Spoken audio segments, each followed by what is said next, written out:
O ditador Nicolás Maduro, da Venezuela, tem provocado o Brasil através das redes sociais e através de mensagens. Ele iniciou esse ambiente de provocação, esse cenário de provocação, depois que o Brasil foi contra a entrada da Venezuela no BRICS. Tivemos a reunião do bloco econômico, dos membros do BRICS, e o Brasil vetou a entrada da Venezuela no bloco econômico.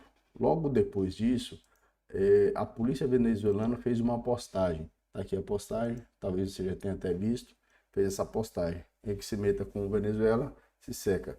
Em tom ameaçador, né? Que a gente vê a silhueta do presidente Lula ao final, né? Você consegue perceber.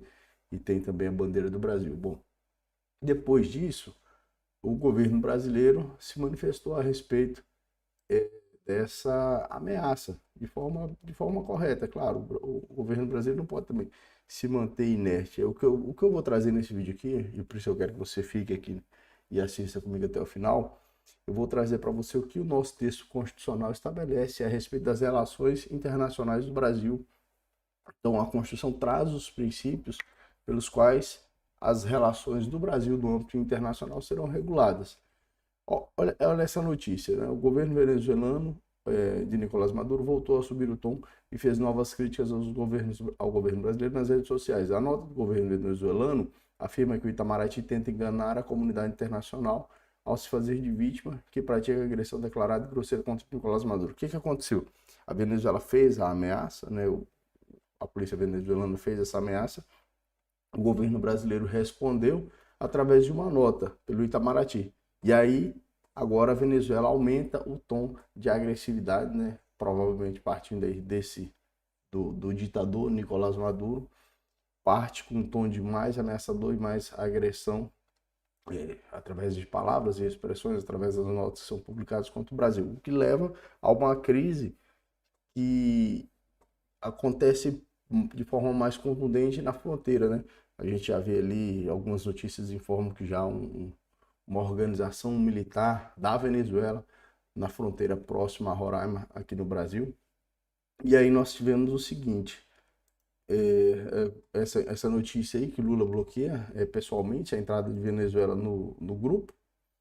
E aí depois disso a polícia venezuelana apagou o poste que foi colocado com suposta ameaça.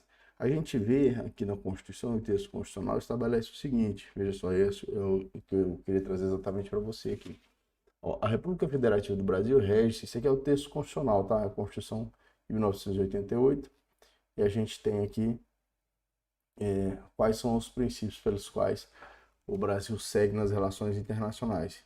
Então, a República Federativa do Brasil rege-se nas suas relações internacionais pelos seguintes princípios: independência nacional, prevalência dos direitos humanos, autodeterminação dos povos, não intervenção, igualdade entre os estados, defesa da paz, outro ponto importante, e solução pacífica dos conflitos. Além disso, repúdio ao terrorismo e ao racismo, cooperação internacional dos povos para o progresso da humanidade e concessão de asilo político.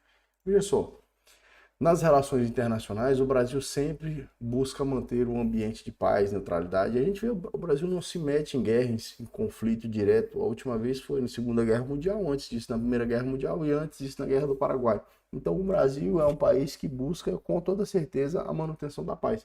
Tanto é que a gente vê às vezes as manifestações do presidente da República com um certo constrangimento em falar a respeito de coisas que acontecem em outros países. O que, de certa forma, é importante para que o Brasil consiga se manter nessa coisa de neutralidade.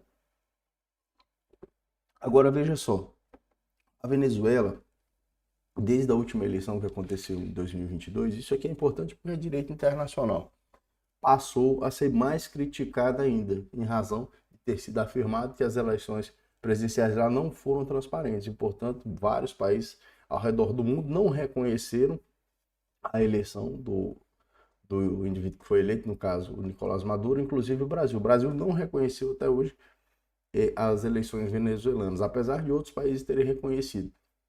E o que acontece? A partir disso, a crise econômica que já existia, uma crise interna, somente foi ampliada. E aí, além dessa questão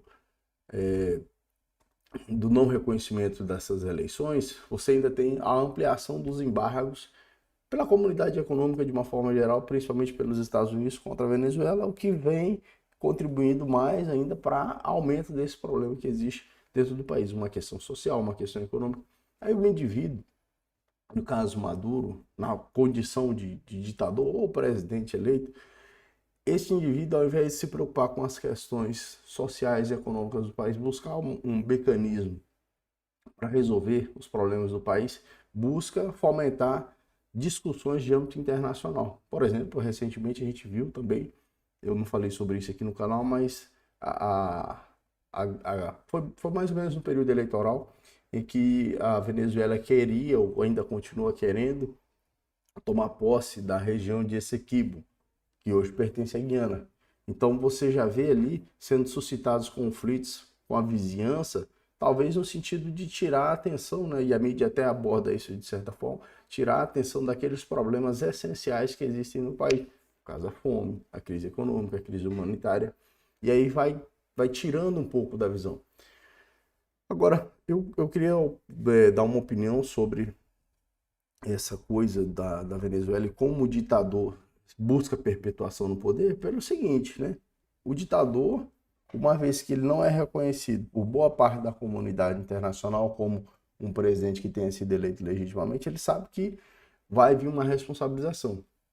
A hora que perder o poder, vai vir uma responsabilização. E isso a gente vê também em outros cenários, no próprio cenário político brasileiro, quando você tem um político que busca a perpetuação no poder, a continuidade do poder, a continuação com o cargo público, isso confere uma certa proteção ao indivíduo. Por isso que dificilmente a gente vê o político como uma pessoa totalmente altruísta, né?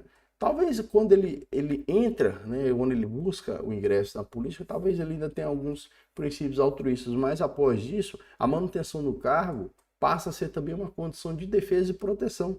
Porque uma vez que o indivíduo deixa o cargo, caso ele tenha cometido seus deslizes, ele se torna mais vulnerável. A gente sabe, enquanto o cara está ocupando o cargo, ele é mais protegido.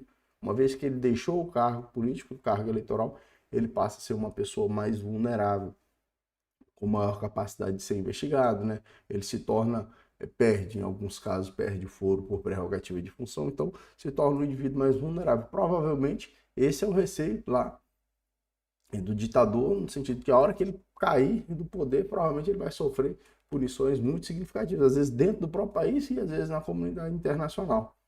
Bom, aí nós temos essa coisa, esse conflito, né, essa elevação de um conflito com o Brasil, algo totalmente desnecessário, né? Fico imaginando, pô, a gente que vive num país que não tem conflito, não tem guerra, é um país de paz.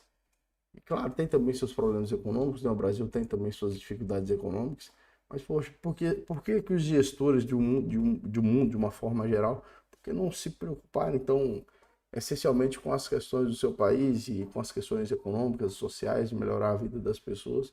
Na verdade, esses caras fomentam esse tipo de coisa, né? Qual que é o intuito do indivíduo, chefe de Estado, né? Ainda que seja um ditador, mas chefe de Estado e de governo, de fazer uma postagem, né? Ou autorizar que fosse feita uma postagem assim. Chega a ser uma coisa assim, parece que nem é coisa de adulto, né? Parece que nem é coisa de adulto. Bom, queria saber a sua opinião, o que você pensa, você tem acompanhado esse conflito, né? Essa elevação do conflito por parte da Venezuela em relação ao Brasil. O que você pensa a respeito disso? Deixe aí sua opinião, se você acha que isso pode escalar e chegar a um ponto de nós entrarmos aí num conflito bélico verdadeiro. Coloca aí o que você pensa, tá certo? A gente se vê no próximo vídeo aí.